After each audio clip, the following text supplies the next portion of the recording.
Em nome de Jesus. Amém. Amém. Amém.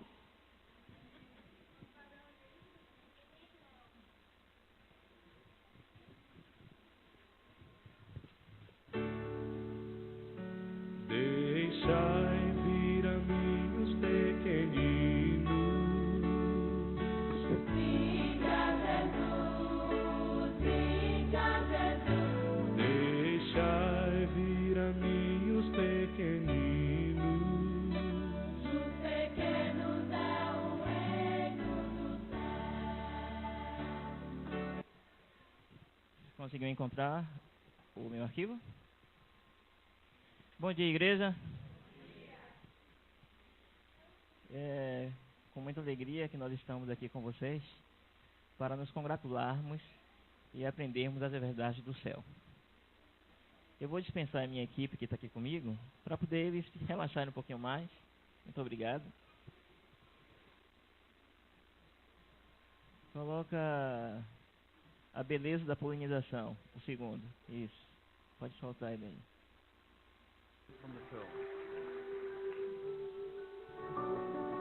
Prestem um pouco de atenção agora. Alguém pode ligar essas luzes?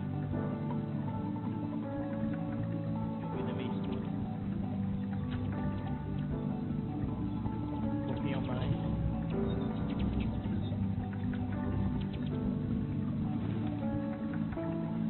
Só um pouquinho mais.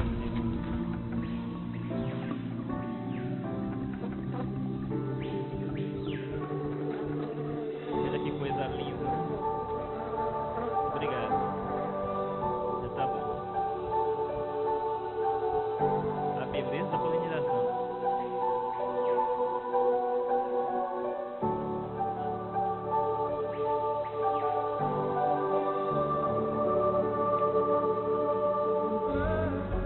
Olha só que lindo essa abelha.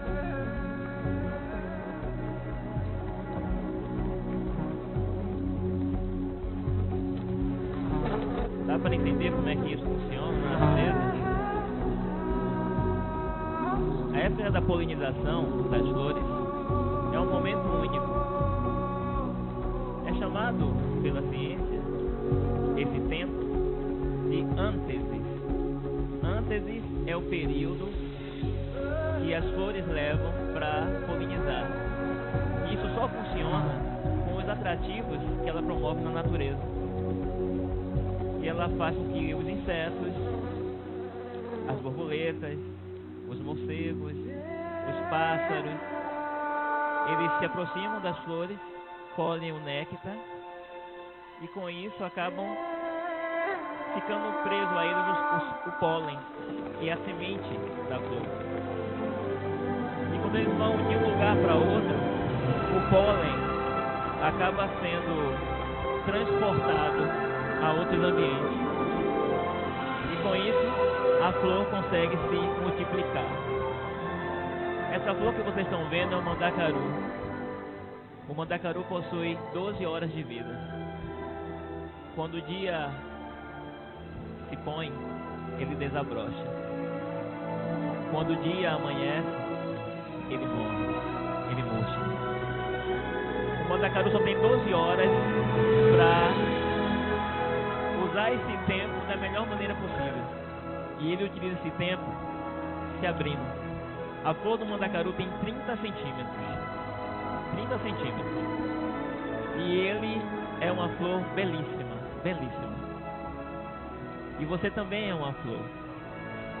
E no tempo de vida que você possui, talvez não 12 horas, talvez 30 anos, 80, 100, quem sabe.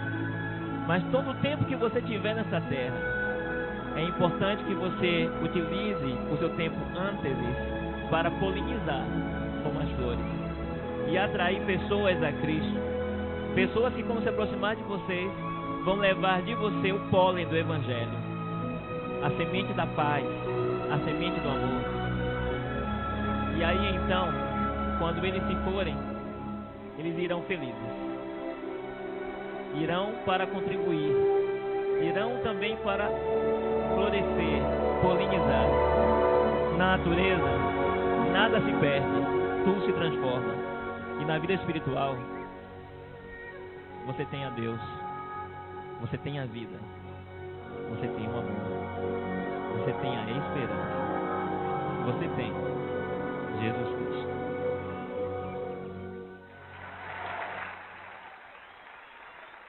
Pode cortar. Luzes. Agora vejam vocês. A mensagem que eu quero compartilhar com vocês, após essa abertura, essa introdução, é da história de Jó. Eu estou preocupado porque me deram um tempo para falar, mas não conseguiram me dar dentro do tempo. E é provável que eu passe um pouco de umas 11h40. Talvez não, né? Mas eu vou fazer o máximo para não passar de 11h40. Eu vou tentar. Mas não sei se eu vou conseguir. Se eu conseguir, Deus seja louvado. Se eu não conseguir, eu quero fazer um apelo a vocês. Eu gostaria que vocês ficassem até o final. Porque o final é quando o Espírito Santo toma o seu coração das suas mãos e transforma a sua vida. E eu não gostaria que você perdesse isso. Eu sei que alguns têm familiares em casa, outros podem estar doentes ou coisa parecida. Mas dê essa chance para Jesus fazer a diferença na sua vida hoje. A decisão é sua e fique à vontade para fazer o que achar melhor. Mas vamos à mensagem de hoje. Livro de Jó, capítulo 1, versículo 1. A nossa história se delimita a alguns versos que serão citados e não serão lidos. E principalmente ao capítulo 1 e 2, que nós extrairemos algumas partes interessantes.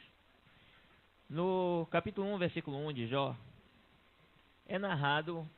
Pode desligar o projetor, viu? Que eu não vou usar mais agora. Você fique à vontade. Na terra de Uz, vivia um homem chamado Jó. Era um homem íntegro e justo, temia a Deus e evitava fazer o mal. Tinha ele 7 filhos e 3 filhas. E possuía 7.000 ovelhas, 3.000 camelos, 500 juntas de boi e 500 jumentos, e tinha muita gente a seu serviço. Era o homem mais rico do Oriente. Seus filhos costumavam dar banquetes em casa, um de cada vez, e convidavam suas 3 irmãs para comer e beberem com eles. Terminado o período de banquetes, Jó mandava chamá-los e fazia com que se purificassem. De madrugada, ele oferecia um holocausto em favor de cada um deles, pois pensava: talvez os meus filhos tenham lá no íntimo pecado e amaldiçoado a Deus.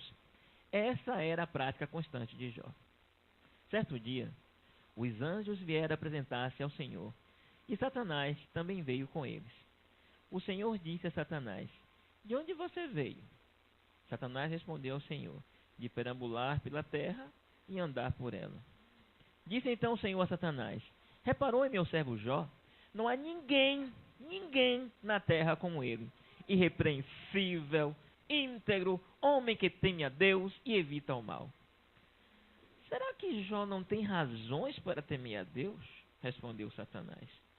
Acaso não puseste uma cerca em volta dele, da família dele e de tudo que ele possui? Tu mesmo tens abençoado tudo que ele faz, de modo que os seus rebanhos estão espalhados por toda a terra. Mas estende a tua mão e fere tudo que ele tem, e com certeza ele te amaldiçoará na tua face. O Senhor disse a Satanás: pois bem, tudo que ele possui está nas suas mãos, apenas não toque nele. Então Satanás saiu da presença do Senhor. Vejam vocês que a história de Jó é uma história terrível. A partir desse verso em diante, só tem miséria. A vida de Jó é toda desgraçada por Satanás. Toda. O interessante é que a história de Jó não é muito diferente da sua história. Só tem um detalhe que às vezes não confere. Jó era um homem íntegro, reto, temente a Deus, se desviava do mal. Você é? E aí? Você é? O interessante é o seguinte nessa história. Não depende de você ser íntegro, reto, temente a Deus e ser desviado do mal. Depende de Deus. O que depende de você é a sua decisão.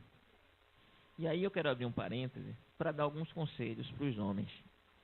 Conselhos práticos. Nós homens somos o sexo frágil. Isso é fato. Não adianta você dizer que não é porque é. A mulher é o sexo forte. Quando Deus fez o homem, fez um ser incompleto. E quando ele necessitou da mulher, ele pensou nela, aí Deus automaticamente criou. Deus só dá alimento aos pardais, segundo o livro de Salmos ou Provérbios, quando eles pedem. E Deus deu a mulher para o homem, quando ele sentiu necessidade dela, para que pudesse valorizá-la. Por isso, queridos, é natural para vocês achar as mulheres lindas, contemplar a beleza delas, porque foi Deus que deu. O problema é quando eu e você pensamos na dos outros, além da nossa. Aí a casa cai. E você fica numa situação complicada, porque você está na rua, no trabalho, no ônibus, aparece cada um aqui, brincadeira. Quando você vem para a igreja, seria ou deveria ser um local que você não encontrasse coisas desse tipo, para você conseguir adorar com tranquilidade, sem pressão nos seus olhos. E nem sempre isso acontece. Nos passeios, nos eventos, nos encontros, na social, etc. e tal. O que é que eu e você podemos fazer para resolver isso? Para não desejar, não cobiçar, não querer ou se afastar, caso esteja com alguma, de outras mulheres que não fazem parte do seu contexto oficial. É simples. Uma escolha. É tudo que você pode fazer. Uma decisão. É tudo. Você não tem condição de fazer outra coisa a não ser decidir. E quando você decidir, você se livra do problema. Enquanto você não escolher dar um fim nisso, a vida continua do mesmo jeito que está. Jó chega a dizer: eu fazia questão de desviar o meu olhar das mulheres.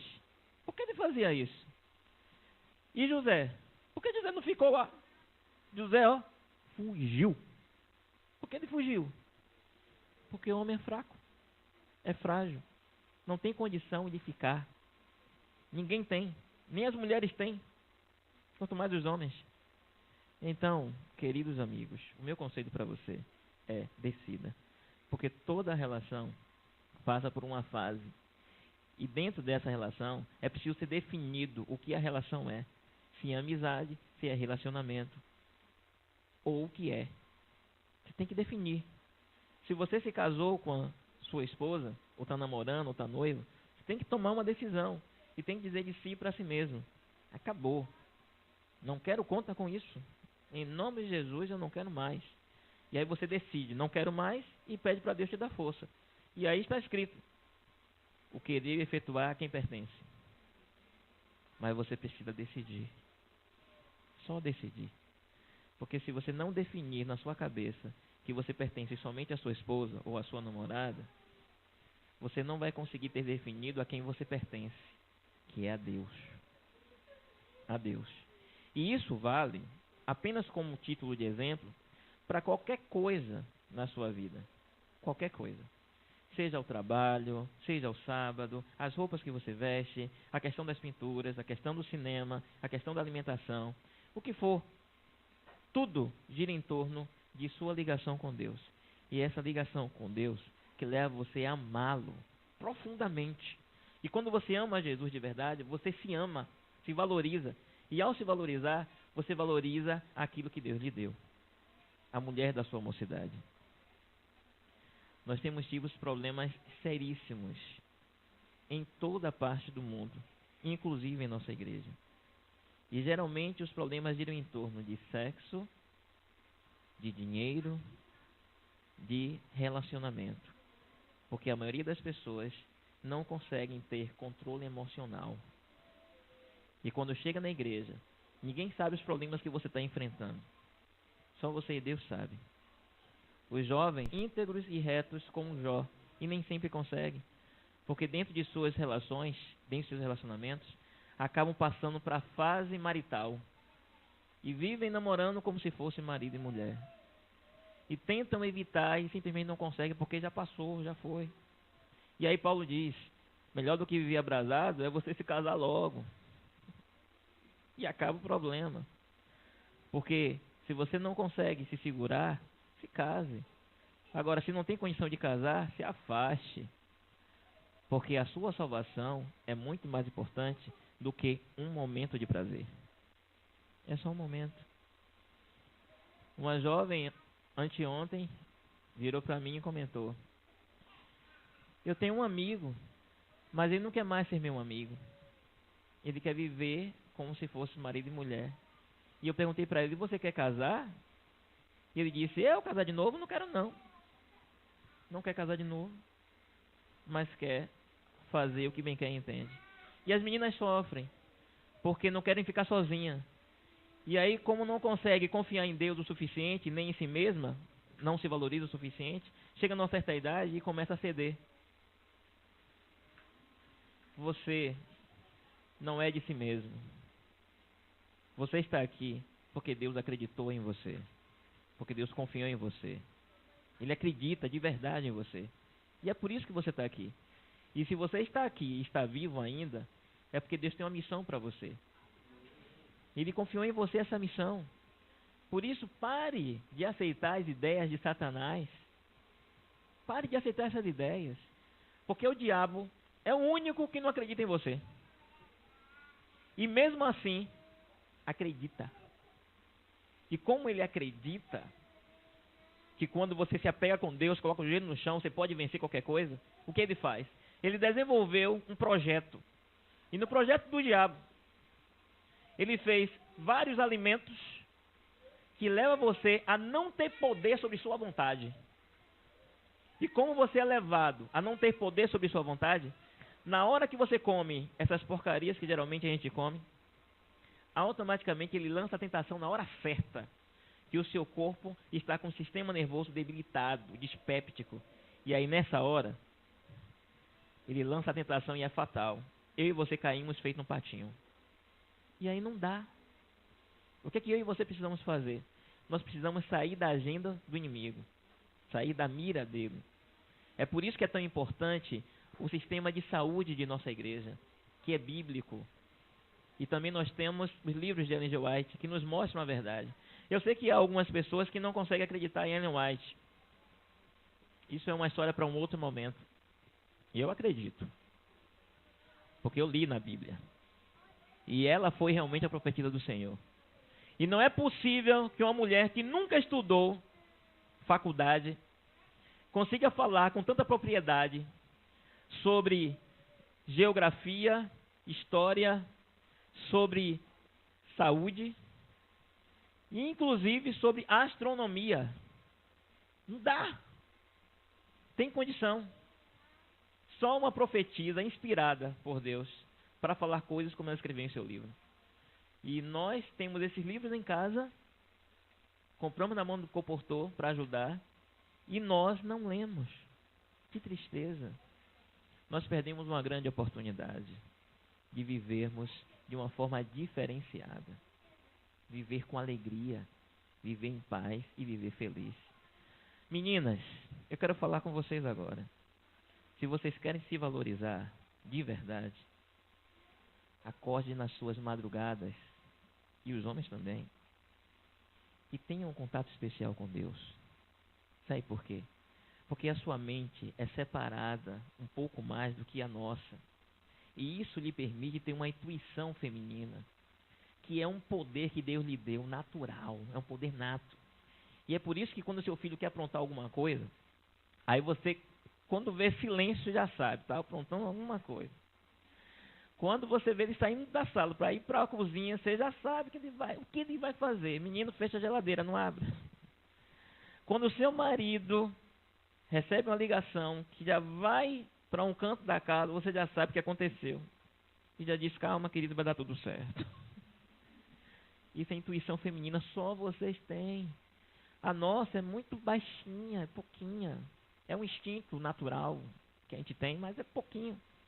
Mas quando você pega esse instinto feminino e coloca em suas madrugadas na mão de Deus, não há limites para você. Aí você consegue com facilidade pegar o homem de sua vida e reconstruí-lo na íntegra, peça por peça. Você muda os hábitos dele, as atitudes dele, o humor dele, os gostos dele. Você muda tudo. E ele nem percebe.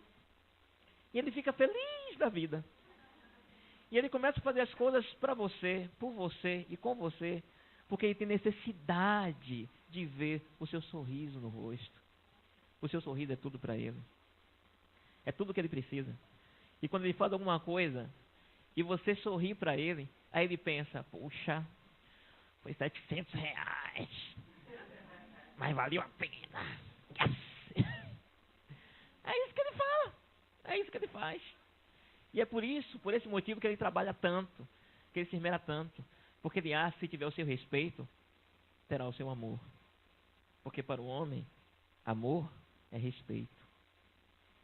Para a mulher, amor é atenção. Desejo. Está vendo a diferença entre uma coisa e outra? Então, se você quiser acabar com o seu relacionamento, desrespeite seu marido. Se você quiser o desrespeito do seu filho, desrespeite seu filho. Se você quiser o desrespeito dos homens ao seu redor, desrespeite a eles. E aí você também terá o desrespeito deles. Mas se você usar da sua fragilidade, de todo o seu amor, você que está pensando que nunca vai namorar, nunca mais nessa vida, desde que se batizou nessa igreja, já passou 2 anos e nada, você vai conseguir conquistar tudo o que você quer.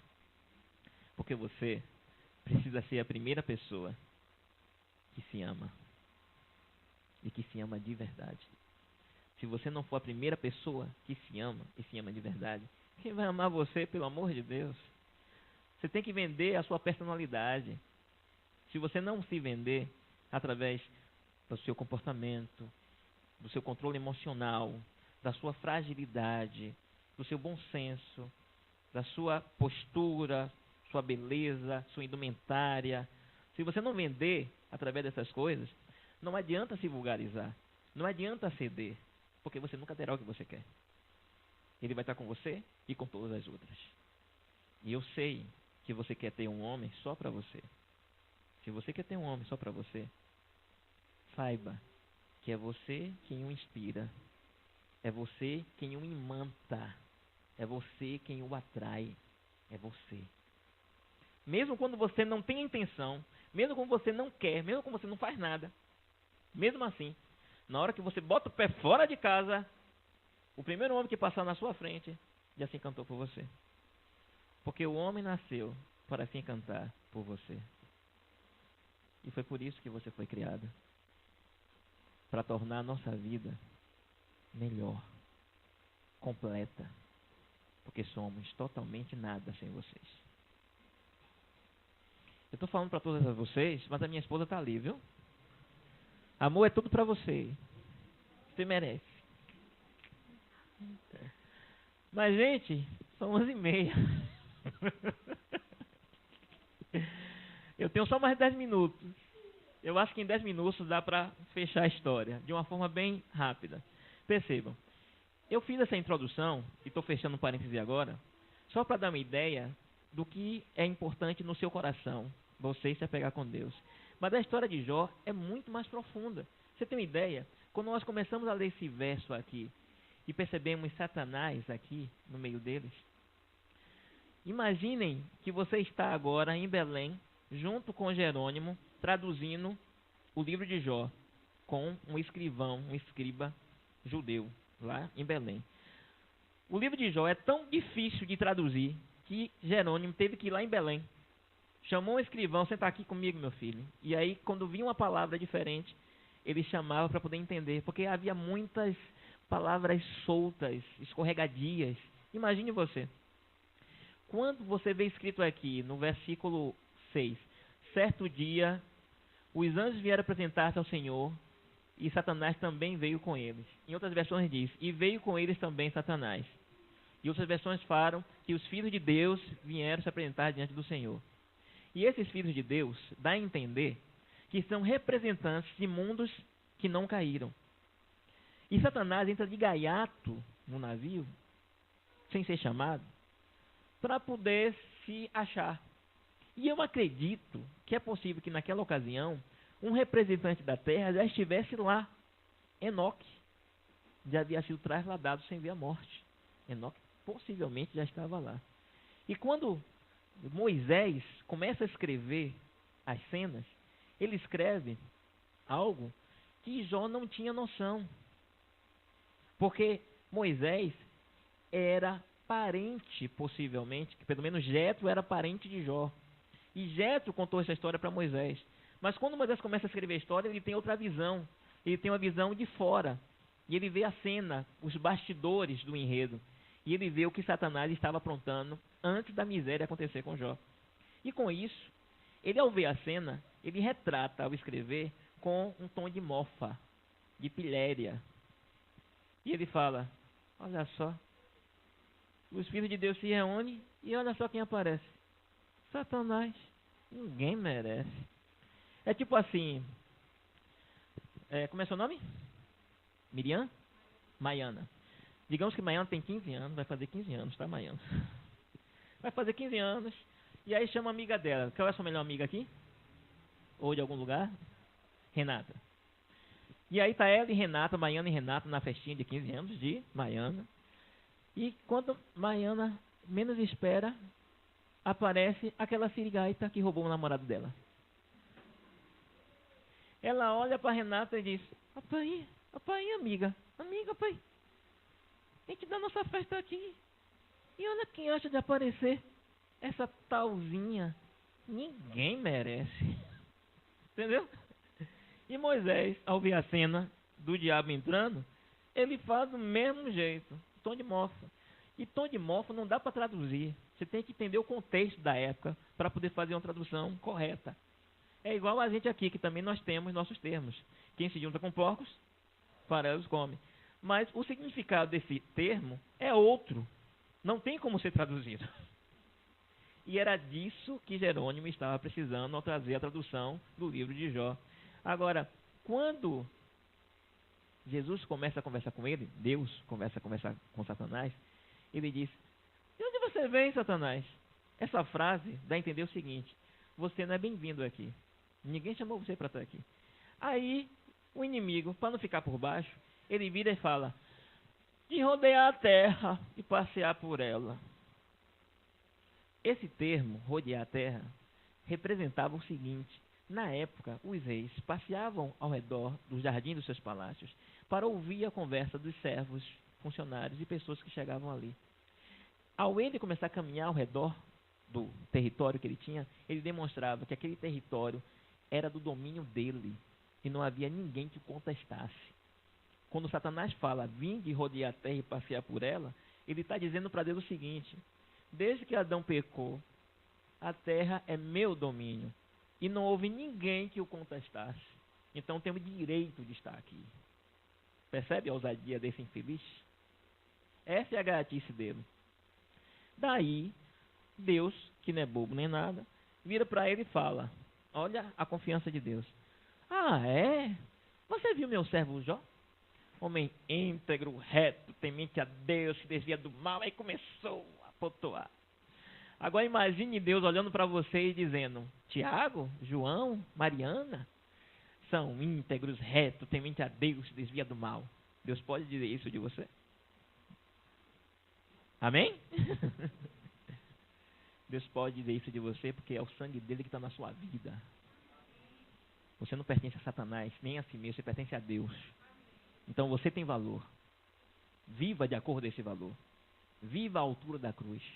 É isso que eu e você precisamos fazer. E é todo dia. Temos que dar manutenção a essa salvação.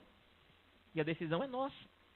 Daí, quando Deus fala isso, o inimigo começa. Claro, né? Se eu cercar ele com tudo que é coisa boa, a melhor maçã, a melhor banana, a melhor manga, as melhores roupas, as melhores ouros, as melhores riquezas, os melhores animais, a melhor mulher, os melhores filhos, tudo que tem o bom do melhor. Agora, tira tudo isso dele e eu quero ver se ele vai blasfemar na sua cara. Vocês entenderam esse enredo aí? Satanás reconheceu que quando Deus tem um filho fiel, ele o cerca de favores, ele o cerca de segurança, ele o cerca de proteção. Sendo assim, os impossíveis da sua vida não são impossíveis para Deus.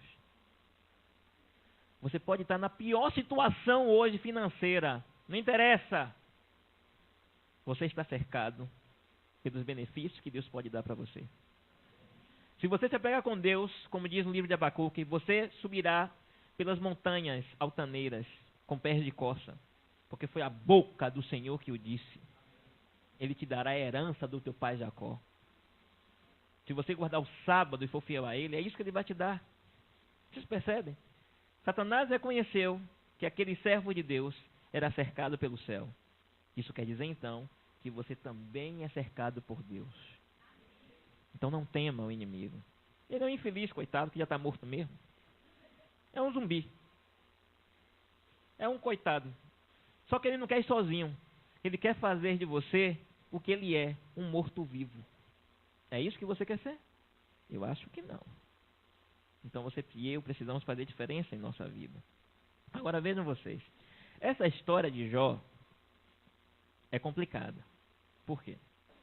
Porque parece que Deus fez uma aposta com o diabo. Não parece uma aposta? Parece uma aposta. E a gente pode apostar?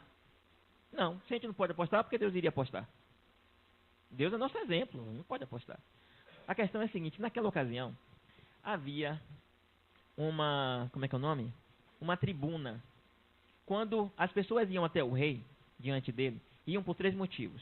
Um motivo era apresentar tudo que ocorreu no reino para o rei. O segundo era demonstrar que o rei continuava sendo o seu soberano.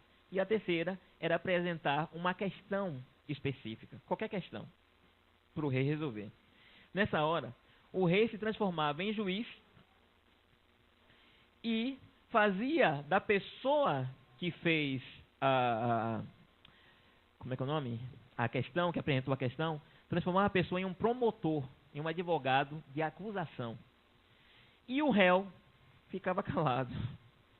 Quem defendia o réu era o próprio juiz, que era Deus. Deus era juiz e advogado de defesa. Agora imagine, quando Satanás faz essa falação toda, ele coloca Deus numa situação de xeque-mate. Por quê? Porque Deus era o juiz, ele era o promotor, o advogado de acusação, e o réu também era Deus. Deus era juiz, réu. Como ele poderia ser o advogado de defesa em favor dele mesmo? Ia virar marmelada, né? Não ia funcionar. Foi por isso que ele colocou Jó dentro dessa questão. Deus dependia de Jó para que através do exemplo de Jó, e não mais do seu próprio exemplo, o universo soubesse que Deus é Deus. O universo está olhando para você nessa manhã e a cada dia de sua vida. E você precisa provar que Deus é Deus. Só você pode fazer isso. Ninguém mais pode. E aí eu quero fazer algumas perguntas para você para fechar nosso assunto de hoje. Vou fazer só algumas perguntas, contar 2 histórias e aí a gente é liberado. Já sintetizei o que, é que vai acontecer. Então fique tranquilo. O que acontece? Vocês conhecem o trilema de Epícoro? Existe dilema. Você sabe o que é dilema, né? Dilema é a dúvida entre 2 coisas. Trilema é a mesma coisa, é a dúvida entre 3 coisas. Só isso. O trilema de Epícoro diz assim: Deus existe, Deus é bom, o mal existe. E uma pergunta anula a outra. Porque se Deus existe e é bom, o mal não devia existir. E se o mal existe, então Deus não é bom. Porque para ele existir e não ser bom, é melhor que ele não exista. Então Deus não existe. Percebe? Como uma coisa anula a outra, meio confuso, né? E como é que se resolve isso? Um rapaz se levantou na igreja e aí começou a falar com o pastor, que estava falando a respeito desse assunto. E disse: é por isso que eu não acredito em Deus. Porque como é que Deus pode existir e o mal existir? A miséria no mundo. Eu não posso acreditar num Deus assim. Eu prefiro não acreditar. Porque se eu for culpar ele, eu vou ter muita raiva dele. E aí o pastor virou para ele e disse assim: olha, meu filho, a sua pergunta é a resposta. Sabe por quê? Porque se você acredita que o mal existe e acha que a culpa desse mal é Deus, então façamos o seguinte: digamos que Deus não existe, como você está afirmando, o mal existe. E então qual é o problema? Se o bem existe e o mal existe e não tem um legislador entre as duas coisas, você vai culpar quem? A ninguém. Mas se você está querendo culpar alguém por isso, então isso quer dizer que na sua própria cabeça Deus colocou a existência de um Deus que é o legislador entre essa guerra entre o bem e o mal. Logo, Deus existe. O rapaz emudeceu e se sentou. Mas aí vem um problema. Fizeram uma pesquisa e descobriram que a África é um dos países que tem mais miséria nesse planeta. E quando nós chegamos lá com a mensagem, o Evangelho, as pessoas abriram as portas e aceitaram Jesus como seu salvador pessoal. Nós tentamos fazer o mesmo na Europa, onde é um lugar onde tem beleza, saúde, salários altos, vida boa, casas, tudo confortável, do bom e do melhor. E eles simplesmente fecharam as portas para nós. Por que isso? Por que isso? Exatamente. A questão é que a pergunta que um ateu deveria fazer é a seguinte: se nos países onde há miséria as pessoas aceitam a Jesus, por que nos países onde não há miséria tanto assim, as pessoas simplesmente não o aceitam? As pessoas que deveriam ser ateias ou ateus deveriam ser aqueles dos países da África, que tem muito mal acontecendo lá, já que o mal é o seu foco para não aceitar Deus. E, no entanto, vocês que vivem do bom e do melhor, que têm todos os motivos para aceitar Jesus, vocês não querem aceitar. Vocês não têm desculpa. E Deus não vai deixar de existir por causa de vocês, por causa do pensamento de vocês. Deus existe e acabou, porque eu conversei com ele essa manhã. Você percebe? E aí chegamos naquela história fatídica. O apartamento estava fechado, e quando eles chegaram, depois de pegar a criança das mãos da mãe, levando ela no carro, durante o trajeto, ela já tinha maus tratos feitos pelo pai e a madrasta. No apartamento, o pai e a madrasta perpetuaram toda a violência que fazia contra aquela criança. Finalmente, o pai pegou a criança, apertou no pescoço, esgalhaçou, ficou sacudindo e depois a jogou ao chão. Quando ela caiu ao chão, ela partiu o cóccix. E aí ele pega ela mais uma vez, sacode e depois rasga a rede da janela e a lança do prédio abaixo, alguns andares acima do solo. Quando ela chega no solo, ela, pressentindo a queda, tenta colocar as mãozinhas para baixo, para proteger com as mãos o seu corpo. Quando as mãos dela tocam ao solo, os braços se partem. Ela não morre de imediato. Ela fica perdendo sangue e sofrendo, e sangrando, e se angustiando, e morrendo. Vocês conhecem essa história, né? Qual é o nome da menina? Isabela Nardoni. Os cientistas conseguiram fazer toda a reconstituição desse fato. E a minha pergunta para você é a seguinte: se você estivesse lá, vendo Isabela Nardoni sendo violentada dessa forma, essa violência toda contra ela, você iria permitir que isso acontecesse, sim ou não? Ninguém ia deixar? Ninguém ia permitir? Ninguém? Olha lá, ninguém. Agora vem minha segunda pergunta. Deus estava lá? E por que ele não fez nada? Por que ele não fez nada? Você vai querer defender Deus aí à vontade, do jeito que você quiser. Defender o livre-arbítrio, etc e tal. Por favor, ninguém saia agora, viu? Ninguém saia para não ficar com a cabeça virada depois. Eu vou contar uma história e vocês vão entender porque é que Deus estava ali e, diferente de você, não pôde fazer nada. Um garotinho lia um gibi. E enquanto ele lia o gibi, ele via que o malfeitor, né, era miserável mesmo. O cara aprontava. E toda hora ele virava para o mocinho e dizia: agora não tem jeito, não tem escapatória, você está perdido, você não vai conseguir fazer mais nada, você está coado, desista. Mas alguma coisa acontecia, o mocinho conseguia se desvencilhar e ir embora, e aí tudo bem. Mas em dado momento do gibizinho de novo, o inimigo lá aprontando coisas terríveis contra o mocinho. E o garoto ficou tão angustiado com aquilo que ele resolveu colocar um marca-página na revistinha e foi logo pro final dela. Quando chegou no final, aí ele viu o final da história, né? Final feliz. O bandido se estragou todo e o mocinho se deu bem. Ficou vitorioso, conquistou a vitória. E o bandido se deu mal, ficou preso. Aí ele voltou para o meio da história, no meio da revista, tirou o marca-página e continuou a leitura. Toda vez que ele via o inimigo aprontando das dele, não tem jeito, você está perdido. Aí ele dizia, você está equivocado. Se você soubesse o que eu sei... E ele continuou lendo. E aí, de repente, o bandido virava e dizia, agora não tem jeito, rapaz, você está acabado. Aí, ó, não tem dinheiro para pagar o imposto, não tem dinheiro para pagar o telefone, não tem dinheiro para pagar a água, nem a luz, não tem dinheiro para pagar a gasolina, você não tem dinheiro para nada. Desista. Aí, ó, ficou sem emprego. Como é que vai rodar o sábado agora? Esse negócio de sábado. Desista do sábado. Aí, ó, tá vendo aquela mulher passando ali? Muito bonita. A sua em casa, ó. Pega, meu filho. Tá vendo aquele homem lindo ali passando? Vai lá, você já perdeu tudo mesmo, não tem mais para onde ir. Vai fundo. Olha, chocolate. Delícia. Você não pode, eu sei. Mas você vai deixar esse prazer de lado? Vai lá, vai fundo. Drogas, bebida, sexo. E ele continua fazendo isso com você o tempo todo, o tempo todo, o tempo todo. E você não conhece o final da história? Você não conhece o final da sua história? Você precisa virar para o inimigo e dizer, você está enganado, eu não vou desistir.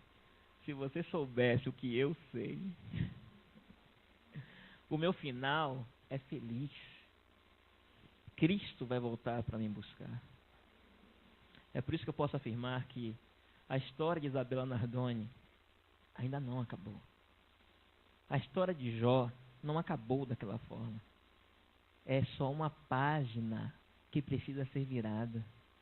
Vire a página da sua vida. Vire a página. Quando você chegar no final dela, final feliz, conheça já. Apocalipse 12, Apocalipse 21, 20, 22. Eis que vejo os céus abertos e o Filho do Homem à destra do Poderoso. Estevão viu o final de sua história. E quando Estevão viu o final de sua história, ele sorriu enquanto recebia pedrada. Estevão viu o final de sua história. Jesus naquela cruz viu o final da sua história. E por isso ele não desceu da cruz. Se você não conseguir enxergar o final de sua história, você vai ceder a Satanás e vai perder. E aí, quando Cristo estiver chegando, ele vai virar para você, bater no seu ombro e dizer, perdeu, perdeu, perdeu, perdeu. Roubei de você a sua salvação. É isso que você quer? Eu sei que não é. Então, querido e queridas, por favor, se valorize mais. Porque Deus valoriza você. Tenha mais força para vencer a si mesmo. Porque vale a pena. Você é especial, você é um campeão. Eu quero chamar a minha amiga para cantar agora. Ela vai cantar uma canção bonita. E enquanto ela canta essa canção, eu gostaria que você colocasse seu coração nas mãos de Deus. Porque este é o momento que o Espírito Santo vai tomar o seu coração e vai transformá-lo e vai mudar a sua vida. Enquanto ela estiver cantando, permita que este Deus de amor mude a história da sua vida. E ao sair daqui, tenha certeza, você não vai sair como derrotado. Você não vai sair como receoso, duvidoso. Você vai sair como aquilo que você é, desde que você nasceu nesse planeta. Um campeão. Um vencedor. Que Deus abençoe você neste momento. Agora é só você. Você e Deus. Aproveite-o. É todo seu.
Sem perceber, ela se entregou à causa inconsequente,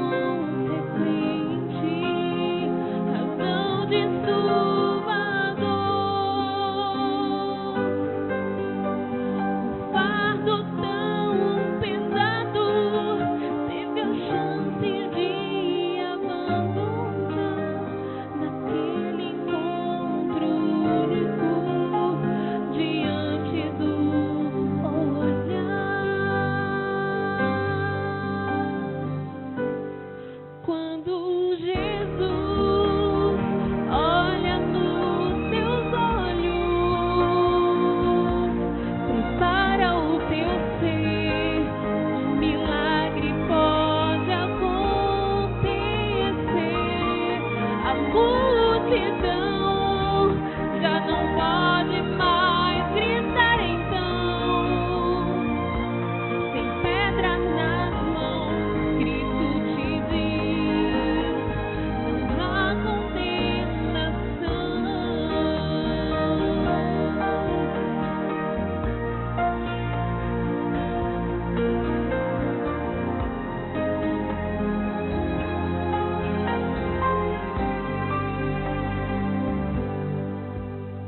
Olhares de rancor, vozes furacões, todos carregavam pedras em suas mãos.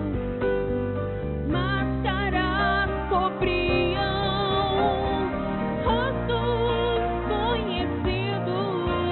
O culpado era fonte do juízo. A causa já perdida, levada foi ao mestre, cilada, conduzida por duros corações. Todos aguardavam a sentença anuncia, mas em doce compaixão recebeu o seu perdão.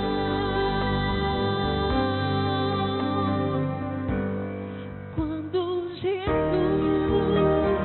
olha nos teus olhos,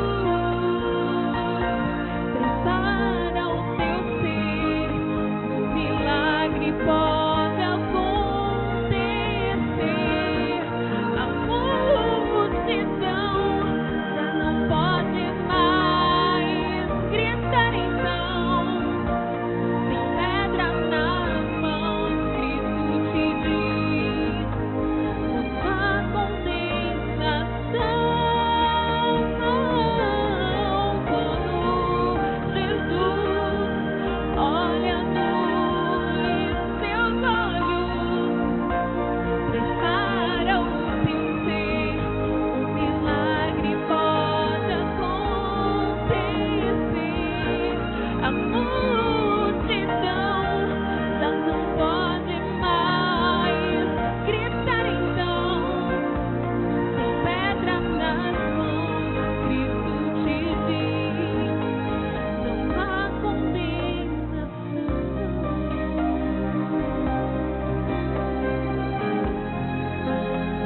Não há condenação.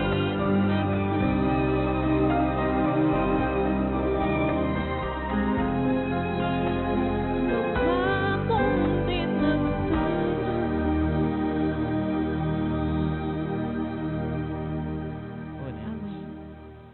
Querido Deus, levanto as minhas mãos sobre a tua igreja. Tanto esses que estão aqui no térreo, quanto os que estão no primeiro andar. Permite, ó Pai, que a tua graça alcance a todos nós.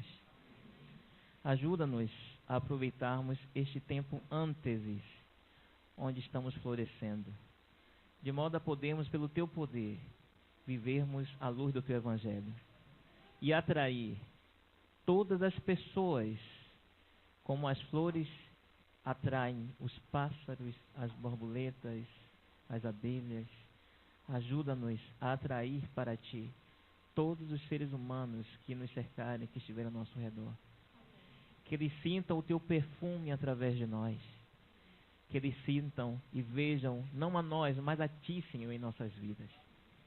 E se porventura ainda há alguém aqui nesta manhã tão preocupado com o seu futuro, ajude-o, ó Pai, nesse instante, a virar a página da sua vida.